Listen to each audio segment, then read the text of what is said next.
Welcome, grace and peace to you.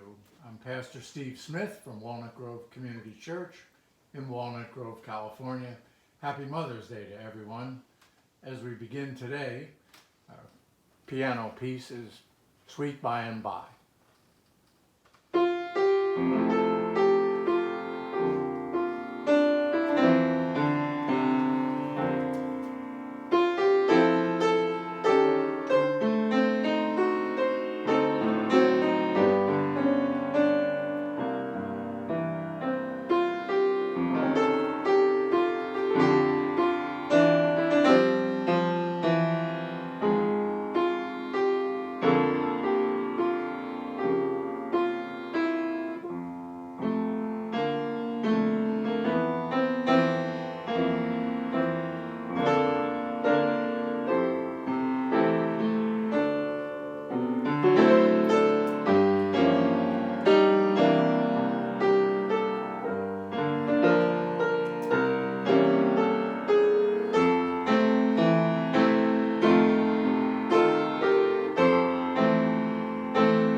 In beginning today, I want to read a passage from the beginning of the second chapter in John's Gospel.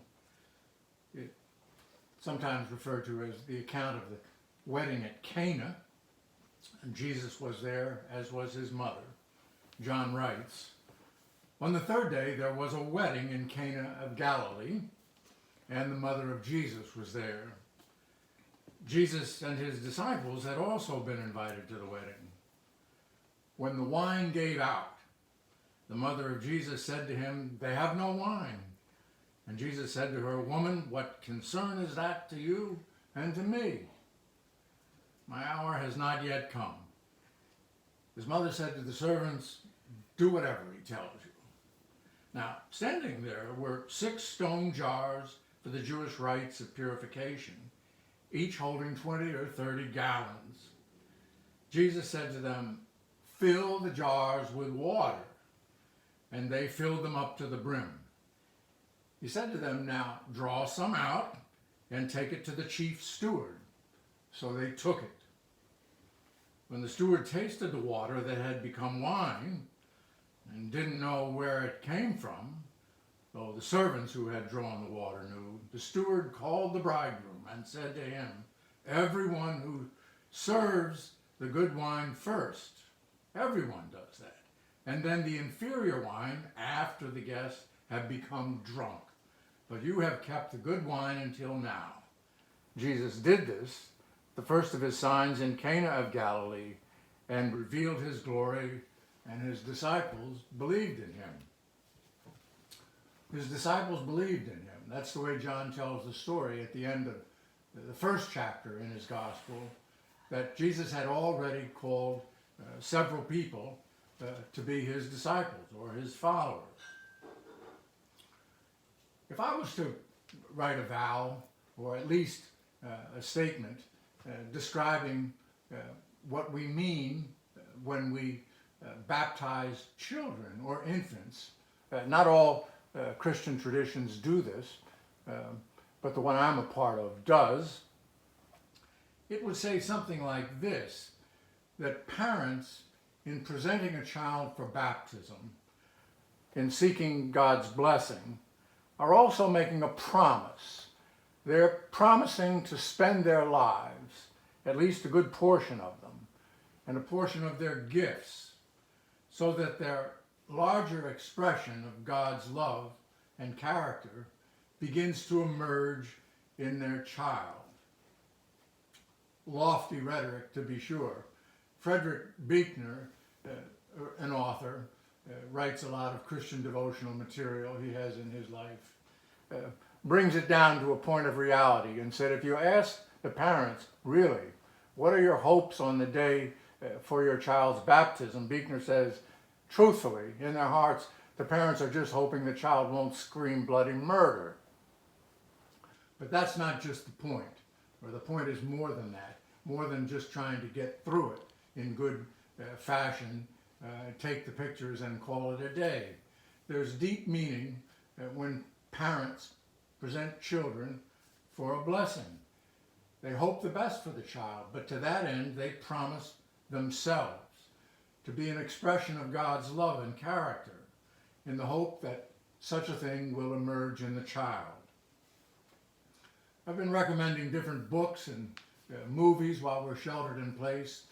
Here's another for your list of things you can watch. It's a movie called Parenthood. It was made in 1989. The director was Ron Howard. The late Roger Ebert, a film critic, gave it 4 out of 4 stars, and he said this about the movie and the fact that it was a comedy, but also with serious subject matter in it. He said, comedy is a delicate balancing act between what's funny and what's true. Truth in comedy, he said, is that there's a serious drama. The truth in comedy, it presents seriousness in a way that heavier drama can't quite get. Ebert said this, that as far as the film Parenthood was concerned, its strength was that each of the generations, and there are 5 in the movie, from a great-grandmother to the most recent children born, each generation in the film reacts to its parents' notion of parenthood. Steve Martin's character, central character really in the film, is the middle generation. He has grandchildren and a grandchild in the movie. At least his sister has a grandchild. So think of it this way. The movie presents the beauty of smart people with difficult lives, reacting to situations differently, reacting to their own parents differently. But there's, I think, a central point in the movie that I want to underscore for what we're talking about today. And I think it even relates to the life that Jesus shared with his mother Mary. When Steve Martin and his wife, who's played by Mary Steenburgen in the movie, are having difficulty with one of their children who's undergoing some emotional disturbance, he says to his wife, "I hate messy." And she says, well, that's what life is. That it's not all clean. It's not seamless. It's not always of our own choosing. And so the film does talk about the distance between parents and children, disturbed children, children that have, even as adults, gotten off the track. And yet there is something, as the film, without any real plot, switches back and forth amongst these characters, we realize that its strength lies in the fact that they hold each other, that there are deep bonds of commitment that bind. Really what the word religion means, by the way, The root words in religion, or the root word is the same for ligament. It's a binding of people together and people to God. And that's what we're talking about as we approach Mother's Day.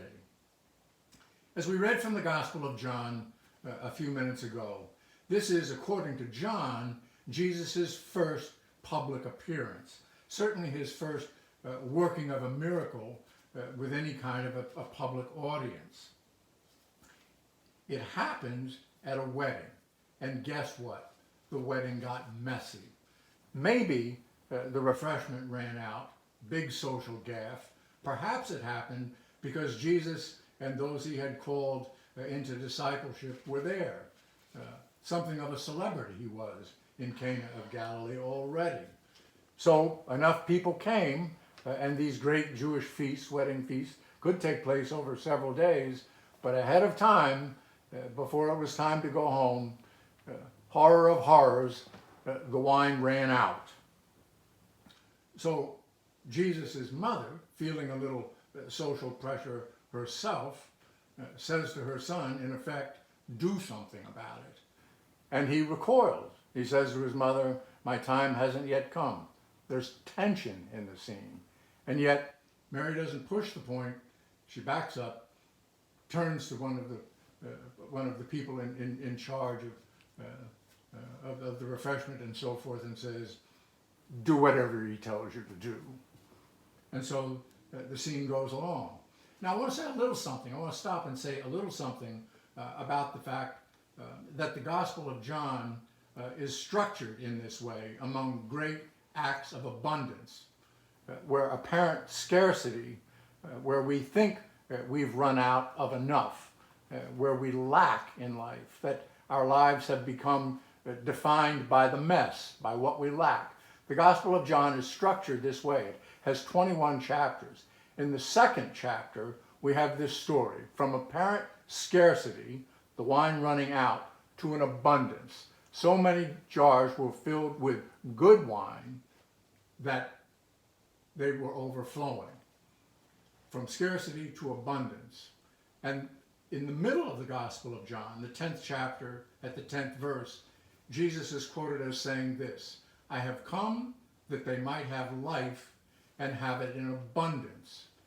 Second chapter, middle of the Gospel, chapter 10, at verse 10, I've come that they might have life and have it abundantly. And then in the last chapter of the Gospel, the 21st chapter of John's Gospel, the resurrected Jesus appears.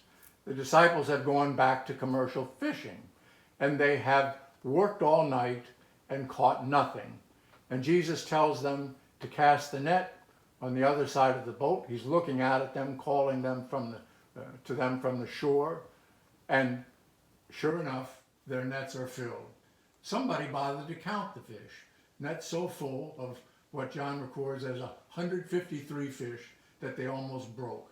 They couldn't get the net back into the boat, had to drag it to shore, where Jesus feeds them and cooks breakfast on the beach. Some of you keep track of how many weeks passed between the times I mentioned Springsteen as a reference. I can't give you an exact number, but I think it maybe just the first time since we've been sheltering in place. I was driving over to recording today, and he was hosting his own radio show, encouraging us all to stay safe, practice social distancing, to continue to keep the faith as we shelter in place, acting like a DJ. But I go back a little bit to say this, that he had an album called Devils and Dust, getting close to 20 years now since he did it. There's a song called Jesus Was an Only Son. The song has 5 scenes in it. Begins at Jesus making his way up Calvary Hill to the crucifixion with the line that his mother Mary was walking beside him in the path where his blood spilled. She was with him as a covenant partner through thick and thin. Then the song goes back to the beginning. Just a glimpse of his childhood, his mother with him. Then it goes back into the future, but not quite as far as Calvary, into the Garden of Gethsemane, where he was undergoing a time of trial. His mother wasn't there physically, but she remained his partner. In the next to last stanza of the song, or the poem, if you will, the songwriter says there is an inevitable suffering about life. Certain things can't be overcome.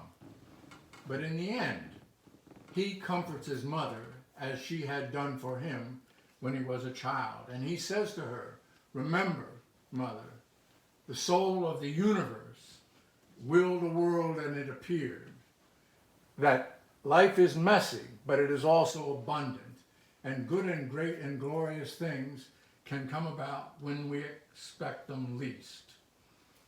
The Gospel of John is structured this way, from scarcity to abundance. And in the middle of the Gospel, right between the story of the miracle at the wedding of Cana, where the wine runs out and then there is an abundance. And at the end of the John's Gospel, at the 21st chapter, where they have toiled all night, not knowing yet that the risen Jesus will restore their lives to abundance, they fear that their toil is for naught. Right in the middle of the Gospel, I think, comes close to something of a central text, that Jesus comes to bring life in abundance. Knew a fine Presbyterian pastor once. I knew him in Dallas, Texas. He since works for the denomination in Louisville, Kentucky. Later I knew him in Albuquerque, New Mexico. His name was Trey Hammonds. He was very busy and very concerned about making a difference in the world, and believed that the church ought to do just that. But he had a particular take, and I believe that Trey drew this from the Gospel of John, that what the church needs most is a paradigm shift to move our thinking from a sense of forsakenness and scarcity to one of presence and company and abundance. I believe this is the way the Gospel of John is structured. I mentioned a movie for your time while you're sheltered in place, and I'll mention an author, two books, one of which by this author, Samuel Friedman, F-R-E-E-D-M-A-N, I want to recommend in particular. As we reflect on this theme of commitment and standing with each other and helping each other to maintain faith in covenant relations and help each other move from a sense of deprivation and scarcity to a sense where we really are fully blessed and have an abundance of life and goodness. The first book I want to mention that Samuel Friedman wrote was a 2005 work. It was a reflective about his mother, who had died at the age of 50 of breast cancer. And the book, an effort to understand his mother, was entitled Who She Was. Now that's a declaration, but it began with a search. You move the three words around in that book title, Who She Was, and you can put a question mark at the end of it when you ask, who was she? We ask this question. Jesus probably would have asked it about his mother. She might have asked it about her son. Who was he? This is the backstory to Who She Was, Samuel Friedman's book. He tells a story of when he was a college freshman at 19. His mother was 45 at the time and had been diagnosed with cancer, and she went to visit him 1,000 miles away where he was going to school. He said he was so self-conscious, full of insecurity in himself, that when she asked to go to class with him, he made her promise to sit so far in the back that nobody would associate him with her or vice versa. Now, 5 years later, as the story goes, she's gone, has died of breast cancer. And he manages to bury his feelings about it for almost another 20 years until he approaches the age of 40. And the question begins to gnaw at him and his own behavior of acting so badly when his mother, he needed separation and a sense of his own independence and individuality, and she needed to connect. Those two needs were in conflict. And And so he says, even as in a testy fashion, and this is something we all have in common. You see it in the Gospel of John. Jesus had it with regard to his own mother. Why do you bother me? My time hasn't come. So here's Samuel Friedman telling his mother to sit in the back. If you're going to walk with me, walk at a distance so nobody puts us together. And then she's gone. He buries the issue for 2 decades, and then it begins to haunt him. Who was she? Who was my mother? And he begins to have a sense of scarcity. He knew her partly, but he wanted to know her better. And so he began a quest. Now that's who she was. First of 2 books by Samuel Friedman, the one I really want to underscore today and recommend as a way of thinking about parenthood or nurture as something that can spread beyond the bounds of nuclear family. This book by Samuel Friedman is called Small Victories. It was written in 1989, and it's about a school teacher, a high school English teacher by the name of Jessica Siegel. She taught in Lower East Side of Manhattan, New York City, at Seward High School. The job that she had in particular, around which this book, Small Victories, spins, was that she was in charge of the high school newspaper. Now, Seward High School at the time had 180% of what was considered capacity in the school. So when people asked the author of this biography, if you will, this real life expose or reflection on the life of Jessica Siegel, people asked Samuel Friedman, would you send your own children to that school? And he said, I'll tell you what, 180% of capacity is no way to run a school, but that's the finest faculty I've ever seen. And with that Valentine in his heart, he proceeds to tell the story of Jessica Siegel, who used her influence as the editor of the school paper to move children from a marginal understanding of academic subjects to the point where they were able to go to college, and she helped them do that. I'm mentioning this on a day when we celebrate motherhood and parenthood in this way, that we can embrace the world's children and do tangible things for them as a way of helping them become more of what we believe children would be if they dwelt fully in the life and love of God.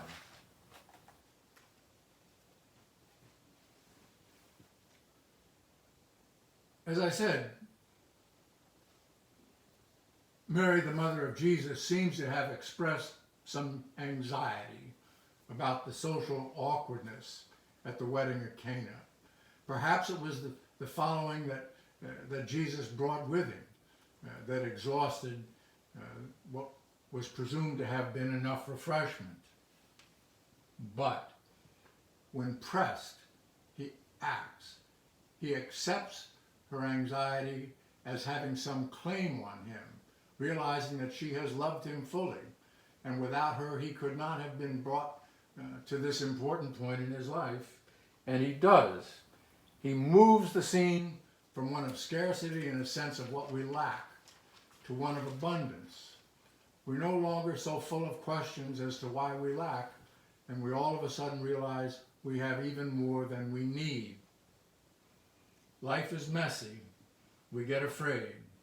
But let us remember, friends, that God is always with us, and it is worth spending our lives in a way that expresses God's love, that it would be seen in us and in those we're privileged to share this life with.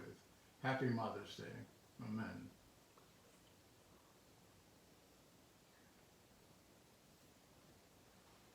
Now as we leave, I offer this blessing, grace and peace to you, in the name of the Father, and of the Son, and of the Holy Spirit. As you go, may the living Lord dwell within you. May the Lord also walk beside you to befriend you in obedient ministry. May the Lord be above you to watch over you, and may the Lord be behind you to encourage you should your spirit lag.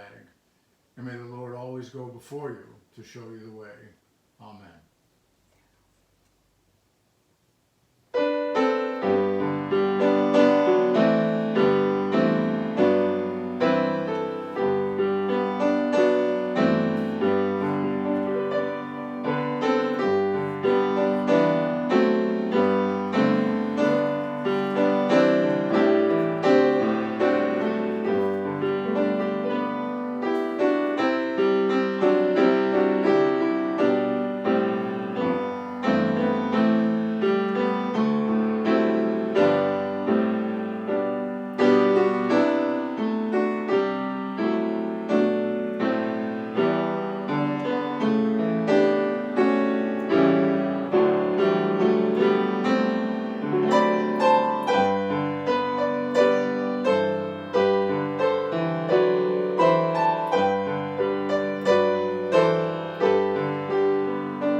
your mourning cry. I was there to hear your mourning cry. The Mother's Day offering. Perhaps you'll look up the words, and if you play some of this back, might care to sing along. Again, grace and peace to you. Thank you for being with us. Amen.